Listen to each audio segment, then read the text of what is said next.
உலகிலேயே ஃபாஸ்ட்டான அனிமல் எதுன்னு கேட்டால் டக்குன்னு பெரிகிரீன் ஃபால்கன் அப்படின்னு சொல்லிடுவோம். ஆனால் இதே ஃபேமிலியை சேர்ந்த நம்ம இந்தியன் வெர்ஷன் தான் ஷாஹீன் ஃபால்கன். அதை பற்றி உங்களுக்கு தெரியுமா?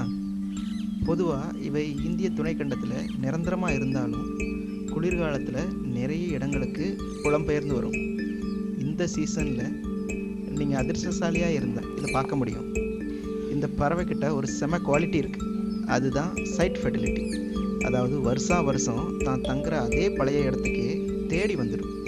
எத்தனை மைல் தூரம் போனாலும் முட்டை போடுறதுக்கு தன்னோட பழைய ஃபேவரட் ஸ்பாட் பாறையை தேடி வர்றது ஒரு தனி கெத்து தான். உங்கள் வீட்டை சுற்றி அல்லது அவுட்டிங் போகும்போதோ என்னைக்காவது இந்த ஃபால்கனை பார்த்துருக்கீங்களா? பார்த்துருந்தா கமெண்டில் சொல்லுங்கள். பிடிச்சிருந்தா ஷேர் பண்ணுங்கள். இது போன்ற இன்ட்ரெஸ்டிங் வைல்ட் லைஃப் அப்டேட்ஸ்க்கு ஃபாலோ பண்ண மறக்காதீங்க.